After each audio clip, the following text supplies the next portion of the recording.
The views expressed are not those of local community broadcasting, WYML LP, or its management, volunteers, or underwriters. Greetings and welcome to the Personal Safety Show. This is Marcus Melnick from Firearm Mentor and Stress to Logic, your host, and I have some news to share with everyone. Last weekend, I helped move my son into his college dorm in Tuscaloosa, Alabama, where he is majoring in engineering at the University of Alabama. Roll Tide. And I traveled with a firearm. I traveled with a concealed carry pistol. So what I did was I looked on the United Airlines website as well as on the TSA website to find out what I needed to do. And I kind of talked about this last week, but what I needed to do is put the firearm in a hard-sided case. I limited it to one box of ammunition also in the case. They didn't tell me to do this, but I locked the slide open so that they could actually see that there was nothing in the chamber, and put it in a very small metal steel safe. Showed up at O'Hare Airport, and the person who I declared it to, and you do it quietly, I'm declaring a firearm. You don't say, I got a gun in an airport, and you definitely don't want to be handling it because you're in an airport. There's heightened awareness of terrorism, and you definitely do not want to be the one holding the gun when they have a call of person holding a gun. So the person who helped me behind the ticket counter was really cool. She knew guns. She asked me if there was a round in the chamber. There can't even be rounds in the magazine in the gun, and I knew that, but she knew the lingo, which was great. So she handed me a small orange card, and all I had to do was sign it. When I did this several years ago, it was a form. You had to fill it out in triplicate, but this was just a simple, she filled out what the flight number was, and she signed it, and the form, which is like a 3x5 card, says, I understand that the carriage of a loaded weapon is a violation of federal regulations and that United Airlines reserves the right to inspect my firearms prior to check-in. Next bullet is, I am completing one declaration tag for each bag container holding a firearm or firearms. Next bullet, I declare as required by Transportation Security Regulation 49 CFR 1540.111 parentheses C end parentheses that all firearm or firearms in this bag or container are not loaded, and my luggage contains no more than 11 pounds of ammunition. All ammunition I am carrying is in the original manufacturer's packaging or in a container designed for ammunition. I acknowledge that my gun case or baggage may be subject to further inspection by the TSA. And the last bullet is, I release United Airlines from any liability which may result from the discharge of my declared firearm. The luggage containing the declared firearms is locked, and I alone am in possession of the key or combination. I had to sign it, date it, and then it says, airline agent must place tag inside case and assure that it is locked. The other side of the card, in big letters and with the United logo, said United Firearms Declaration. So I filled out this card, and the ticket agent walked me over to TSA so that they could scan it and make sure it was not loaded. I did have to open up the suitcase to show the ticket agent that there was a hard-sided case in there, but she did not ask for me to open it, nor did TSA.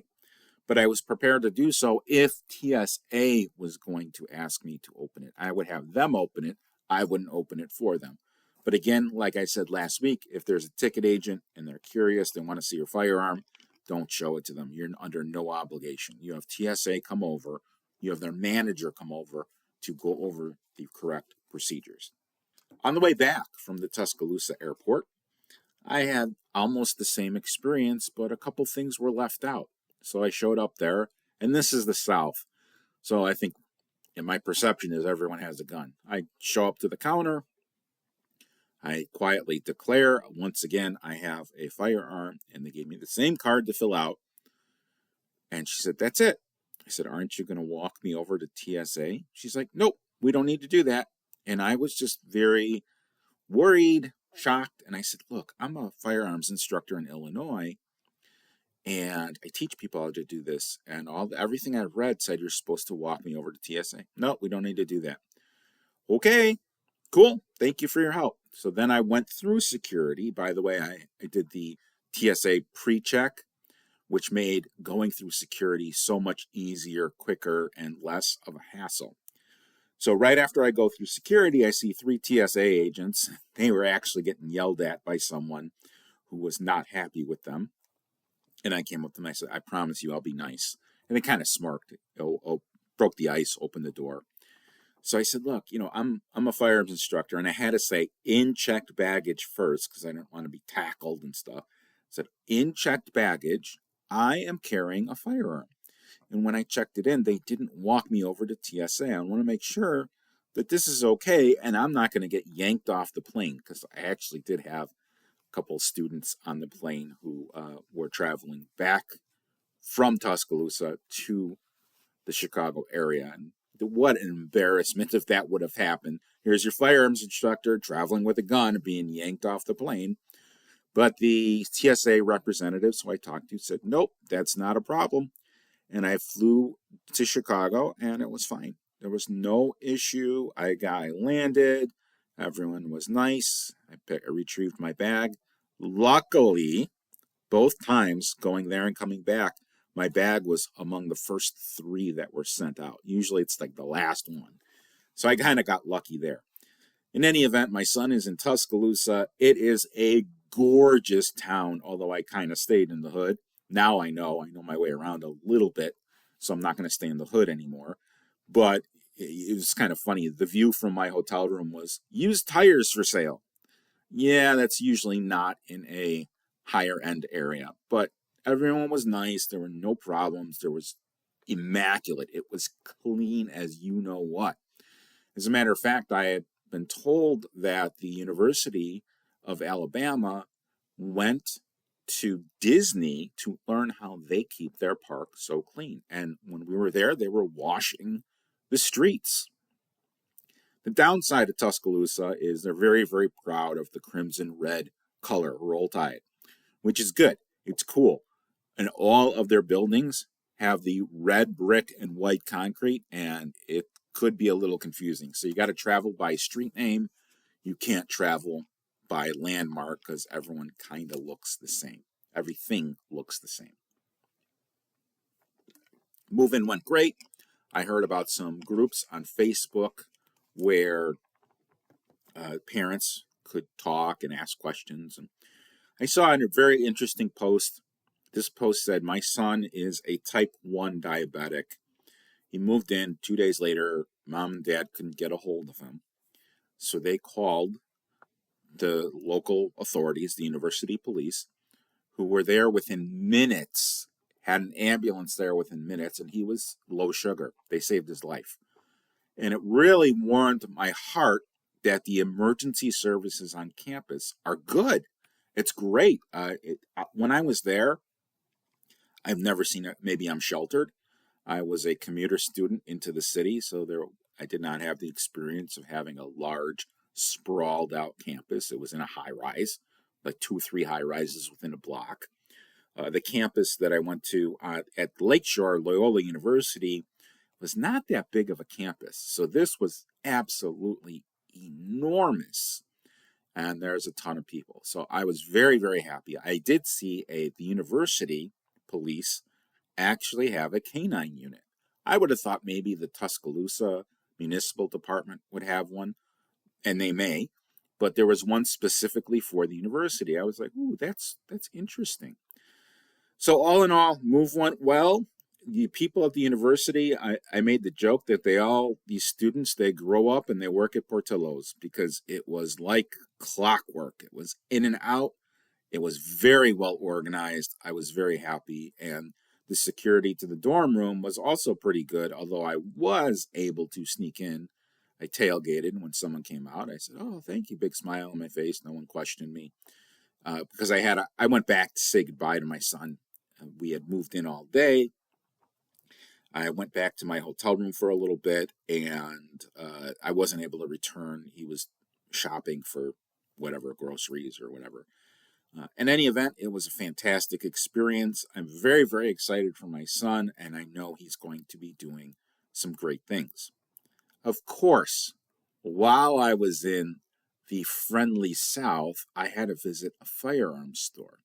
And by the way, Walmarts in the South, they all have firearms. They're rifles. I saw 10/22s. I saw shotguns. But I went to this one store. It's either called Woods and Water or Water and Woods, and it is an outdoors store. You pull up, and there's probably a dozen or so tree stands in front on display. You go to Cabela's, maybe you see one or two. This was all tree stands. I was like, okay, this is so far so good. I go in, and it was kind of like the size of a Dick's Sporting Goods. And I'll tell you a little story. When I brought my son to a birthday party in Schaumburg, I had to take care of the older one, and I was like, all right, we got to kill time. So we go to the Schaumburg, Illinois Dick's, and he's like 5, 6, 7 maybe. We're in the entrance. He looks up and he gasps, "Oh, Daddy, this is the biggest Dick's I've ever seen." And to me, it still tickles me today. It still is funny. But anyway, Woods and Water. I start looking around, and they have all of the things you cannot buy in Illinois. They had a ton of semi-automatic AR rifles, as well as some other rifles. And then I got to the handgun counter. There was an entire selection of suppressors, which are commonly known as silencers. You can't get those in Illinois. They're also, for short, they're called cans. I ended up taking a picture, and I posted it to one of my gun groups on Facebook, and they all were like, yep, that's the land of freedom. So we can't get a lot of those stuff in Illinois. It was very interesting, but I bought my son something so he could have a bag with their information on it, because their fishing selection was out of this world. Of course, you can get fishing stuff at Walmart, but my head was spinning like a reel, which is great. So I told my son, I go, look, you got a new favorite store. And I gave it to him, and he's going to check it out in the near future. I want my listeners to know that this is my dream, teaching people about safety. If it weren't for you, if it weren't for my listeners, I couldn't live my dream. So on behalf of my family and myself, I want to thank each and every one of you for allowing me to live my dream. And I also want to continue to live my dream, and I'm excited to continue to spread the word of safety. Recently, I began a new service as a conference keynote speaker. So if anyone would like for me to speak at future events, or if anyone knows of an introduction or would like to discuss how we can work with one another, I'd love to do just that. The keynote speaking website is www.stress2logic.com. That is STRESS2logic.com. If you're aware of any conference speaking engagements where you'd like to have me speak, I'd love an introduction. You can always share my electronic business card, which is Marcus Melnick, MarcusMelnick.com. Now, back to the show. Speaking of conference presentations, by the time this airs, it will have been over, but I am scheduled to speak at the Midwest Security and Police Conference and Expo in Tinley Park on how public safety people can bypass the human stress response when responding to not only emergencies, but responding to citizen complaint. They're not happy with you. They're agitated. And because we're humans. They're humans too, believe it or not. And nobody likes to get yelled at. So I'm going to be teaching that in Tinley Park. And by the time this airs, I will have taught it. And my new reel is out. So if you go on YouTube and you go to the Firearm Mentor page, the newest video, this will be the newest video and audio, but the newest one other than this particular broadcast has my reel. It's about 2.5 minutes. little bit of comedy in it, and it talks about the different things that I can speak about. I'd encourage you to go and check it out. And if you have speaking opportunities, hit me up. I'd love to come to your organization. I'd love to talk to you about rates. And the other thing I want to mention is this show does not have any sponsors. So if you have a business that revolves around firearms or safety and you would be interested in doing a sponsorship, we mention your company name online. There are limitations. If you're interested in something like that, please reach out to me at my electronic business card, which is marcusmelnick.com. That is marcusmelnick.com. My gun classes are now scheduled through the end of the year. There is a class this weekend. By the time this airs, the class will be wrapping up. But my next class is going to be September 14th and 15th. And I know September 14th is a Saturday. So if you are Jewish and you observe the Sabbath, I have a different day one for you that's during the week. You'll have to reach out to me at marcusmelnick.com to get that information on how to register.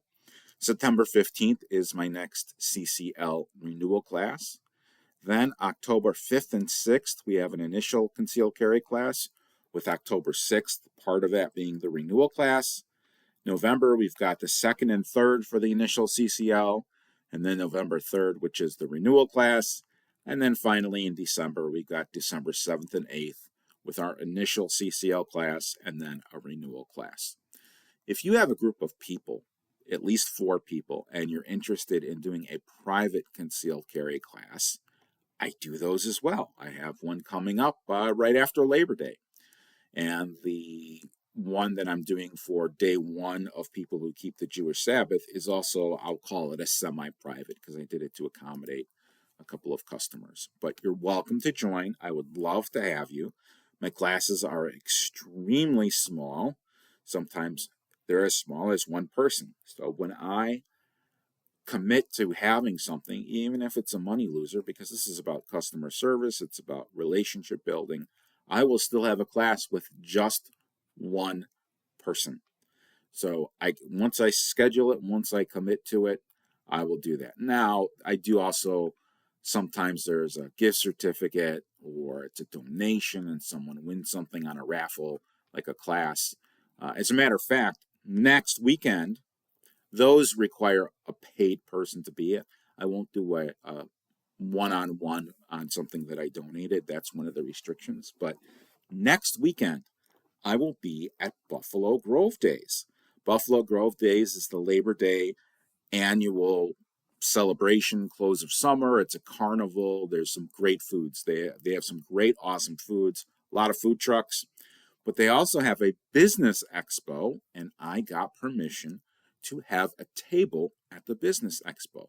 You can come and you can ask me anything you like. I'll also have a little wheel you can spin and win different prizes, although the people who spin the wheel have to be at least 21 years of age or older, because I don't want to give something like a cleaning brush or a pencil holder that looks like a revolver cylinder to a child, have the child go home. All of a sudden the parents are upset because the child thinks it's cool, but mom or dad doesn't. So to avoid all that, you have to be 21 to spin the wheel. And it's kind of funny, one of the restrictions that was placed on me by the local Chamber of Commerce, which really wasn't a restriction, was you can't bring any firearms. No kidding. I mean, I say that funny to be sarcastic on the radio. And I said, okay, no problem. I wasn't planning on bringing them anyway, but I'll have a red gun, a yellow gun, and one of those trainer that shoots out a little laser beam and you have targets. So I'll have that, but nothing with a real projectile on it because, first of all, you can't. It's a permitted event. You cannot have firearms you cannot carry a firearm at a permitted event, nor would I even have a firearm on the table at such a uncontrolled public event. It's just, that's not me. I don't bring out firearms unnecessarily. Now, sometimes you need to when you're teaching, but then there's that old DEA agent who if you've seen the video, if you've been to my class, you've seen the video where he's in a classroom full of children and he says, I'm the only one professional enough that I know of right here to carry this firearm. I'm the only one. Bang! And it was loaded. And he squeezed the trigger and he shot himself in the leg and he's bleeding. And he's in this classroom and there's children there. There's a ton of stuff that shouldn't have happened. So there's children there. He's bleeding and he still continues to teach. And he takes out an AR-15 and the kids all kind of go up in arms. No, put it back, put it back. It's a great entertaining video, but it teaches several things. So as long as we're talking about it, it teaches, number one, why the heck are you bringing a real firearm into a classroom? They have red guns. They have sticks that look like firearms. There's toys. There's cap guns. There's lookalikes. Don't bring a real firearm into a classroom of children. When I teach private lessons, we go to the range, we grab a little table, and I take out my red gun, which is a bright red, it's actually dark red, plastic gun. And I also have a yellow one. It looks like the shape of a gun, but it's so brightly colored, you can tell it is not a firearm. And I teach on that as much as I possibly can for safety issues. Now, one of the other interesting things that we can pick up and learn from is he violated a ton of the safety rules. But one of the great things you can draw from that is that you do not necessarily fall down if you are injured or shot or stabbed. You can still function. And if you do get injured in a self-defense incident, your number one goal is to get to medical assistance. That is your number one goal. And to avoid additional injury, that is your number two goal. So people can still function even if they've lost probably about a half a gallon of blood. I have another YouTube video on that, where I took a half-gallon milk container, cleaned it out after we're done with it, and put in water and red food dye, laid out a cheapo shower curtain, and poured it onto the shower curtain. And you can actually see how much blood an average person can lose, and that's on average, it's different for different people, and still function and still get to medical. Even if someone is shot in the heart, they still have about 10 seconds of action that they can take care of. They can grab their phone, they can call 911, but you have to have the mental wherewithal to do that. Now, I also have a friend, a former coworker, and he was shot, and he was unconscious. So he was shot 5 times. They call it being zippered. You start at the bottom of the leg, and then it just bang, bang, bang, bang, bang. As the gun recoils, it goes up a little bit more, and he's got a ton of nerve damage, etc. But he was able to get a job in the Illinois Department of Corrections, so he worked in prisons after that. Great guy, good head screwed on his shoulders, family man, he's a dad, really cool dude. He's also a fellow firearms instructor and great sense of humor. I'm glad he's okay. He got shot the day before I started working at a gun store. So I walked into the gun store and they said, hey, you know what happened to Eddie? And my first day, I don't know who Eddie is. Who's Eddie? So they said something, and I didn't meet him until after he was done recovering or in the process of recovering. What a nice, fantastic guy. And he survived, which is good. Ultimately, they did find the firearm, and ultimately the case did go to court. I'd like to conclude today's segment by sharing a story about something that happened in Darien, Illinois. Felony charges were denied in this Darien gun case. So a man pulled out what appeared to be a handgun in a road rage incident, according to local police. And a Franklin Park man who pointed what appeared to be a gun towards another driver and his passenger is facing misdemeanor charges, said Darien police. According to a Darien police report, the DuPage County State's Attorney's Office denied local officers' request for felony charges against the 74-year-old man. This report was obtained through public records request, and about 9 a.m. a week and a half ago, a 21-year-old man heading east on Plainfield Road was stopping for the light at 75th. When he said another driver, identified as a 74-year-old, cut him off, and the 21-year-old honked. After the 21-year-old rolled up next to the suspect's car, the 74-year-old man went into a suitcase in the front seat and pulled out what appeared to be a black handgun, police said. The 21-year-old called police, who then found the 74-year-old shortly thereafter. When the officer approached the elderly man's door, she ordered him to keep his hands on the steering wheel. Another officer was on the other side of the car. The officer at the driver's door told the 74-year-old that police received a complaint that he had shown a gun to someone else, and in response, the 74-year-old sought to unzip the suitcase in the front seat. The officers told the man not to touch the suitcase, but he ignored her commands, police said. The man told the officer, "Just want to show you." He got into the suitcase and pulled out what appeared to be a black handgun. The officer on the passenger side ordered the 74-year-old not to move. The officer drew his gun, keeping it in low ready. The 74-year-old said his weapon was, in fact, a pepper ball gun, which is non-lethal. Officers found a loaded black Beretta .30-32 Tomcat gun in a fanny pack inside the suitcase, according to the report. Also discovered were black metal knuckles that contained a switchblade, the police said.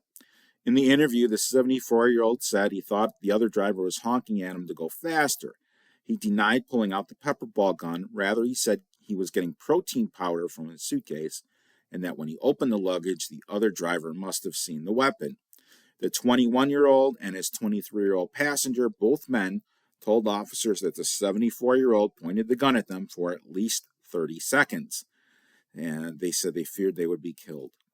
The 74-year-old did have a FOID card, but did not have a concealed carry license. He was told he couldn't carry a loaded gun without a concealed carry license. The suspect said he had such a license in Virginia, but was told it wouldn't work in Illinois. Officers told the man his actions were dangerous and that even though the weapon was a pepper ball gun, it was designed to look exactly like a handgun, according to the report. Others would have the right to defend themselves in such a situation, the police said. In his interview, the man said it would be possible that he accidentally cut off the other driver, and he had been scared of the driver and passenger, noting they were younger. The 74-year-old was charged with 2 counts of aggravated assault, 3 counts of unlawful use of a weapon, and 2 counts of disorderly conduct. You can't even honk at anyone today. Yeah. So, anyway, stay tuned. We'll be right back.